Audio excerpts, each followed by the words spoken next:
If there was a ship that people had faith in after the Titanic, it was the MV Explorer. It was the world's first cruise ship built to run on ice. Its performance was so good that it also holds the record for most ship rescues in Antarctica. But on the night of 20 November 2007, the ship met with such an accident in the black and lonely sea that the captain was forced to leave it alone. In 19th century, traveling to Antarctica by sea was considered almost impossible because the sea there is full of ice and going there by normal ship in such condition is like inviting death. But Eric Land, a Swedish American businessman, took it as a challenge and decided to build a ship that could easily go to Antarctica and fulfill the dreams of those who dream of visiting Antarctica. A special ship was prepared for this purpose, which was 240 feet in length and weighed more than 2,300 tons. The name of this ship was Landblood Explorer. If Explorer is compared to the famous ship of history Titanic or RMS Olympic, it was certainly smaller than them, but it was no match in power. It was the first cruise ship built to take passengers on a journey through the icy waters of Antarctica.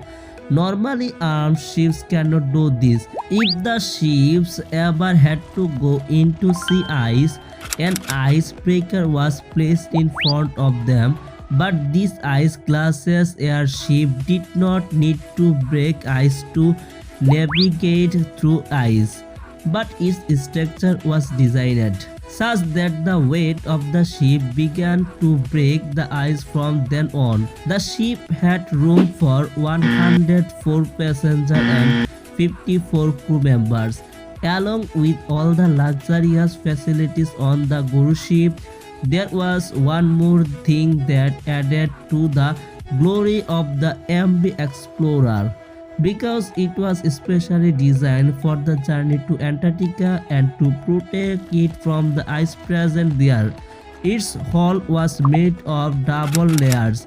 As soon as it was launched, the ship became famous all over the world and people started aspiring to sail to Antarctica on it. It was originally named the Landblood Explorer, but over time the ship kept changing owners and in 2004 it was last purchased by Toronto-based travel company Gap Adventure, who renamed it the MV Explorer. After that, it could not come into the possession of any other owner. It was not imagined that this would happen. By 2007, MV Explorer had made 250 successful trips to Antarctica. But in November of this year, it had to set off on a journey from which it would never return. It was November 2007 and the MV Explorer was ready for the Unish Roja Jatra. It was supposed to start from Aya, Argentina, travel through the Falkland Island to South Georgia Island and then Antarctica. On November 11, 2007, MV Explorer's 100 passengers and 54 crew members set off again for this beautiful journey to Antarctica. Everything was going well till now. Little did anyone know that their beautiful journey would lead them into trouble. The 49-year-old captain of the MV Explorer was banned for 5 months. He had sailed thousands of times in this icy sea and the passenger felt safe because of this experience. But no matter how experienced Antarctica ship captains are, the ever-changing conditions there mean they have to face the free torchy every time. And every time a new challenge is created for them. At the beginning of the journey, Captain Bank woman makes a surprising decision. He wanted to take the ship on a new route away from the planned route, as the captain believed that by doing so he would be able to avoid areas of heavy snow and save his life.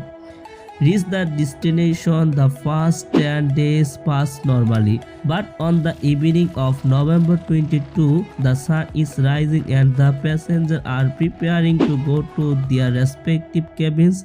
Meanwhile, the MV Explorer entered an area with heavy snowfall. The captain announced that we were going through a snow area, so there would be noise due to frequent snow collisions and all of you would have to endure this night. Due to the darkness, the captain reduced the ship's speed to only 5 knots, that means about 10 kilometers per hour. Gradually, the ship was moving from the thin icy layer to the area with thick and old ice layer. But the captain did not realize it because it was 10 o'clock at night and nothing was visible. In the middle of the night, the ship stopped suddenly with a loud noise. At first, no one understood anything, but later it was learned that the ship that struck a solid block of ice and stopped, as the captain had previously announced, so that many of the passengers ignored the sound and fell asleep. After some time, he succeeded in getting back the captaincy. The MV Explorer was now breaking through the ice again and heading into the icy sea. But the passengers, including the captain, did not know that there was a hole in the ship's hull and water was now slowly accumulating in the lower part of the ship. It has started. Sleeping passengers wake up as their cabins fill with water. As the passenger cabins are in the lower part of the ship, the water reaches them fast. Seeing this, a sudden wave of fear flowed through the passenger. Everyone started running here and there to save their lives. Water was now seeping in from every corner of the ship, be it light switch, ducts or crack in doors. By that time, the captain found out many of the cabins were filled with water. At first, they thought there might be minor damage that could be controlled. But as the water pursuit increased, even the skipper realized it was out of control. Captain immediately ordered the ship to be evacuated and decided to deploy all lifeboats. He had already left the snowy area but was turned aside as water froze. Crew members were famous for quickly evacuating the ship and saving lives. The ship was 46 kilometers from its destination and it was impossible to reach the destination without any damage. On the other hand, the issue was that this sea in Antarctica was very cold due to the presence of the ice, and here it was not possible to stay in the lifeboat for a long time due to the cold air. So the captain started sending SOS signals to other ships near the Explorer. These signals were sent to ships named National Geographic and Ever and Northern. But these ships were also far away and it was not possible for them to reach here immediately. The separator room of the MV Explorer slowly began to collect water. This is the room that housed all the ship's machinery. That means the entire ship is powered from the cell.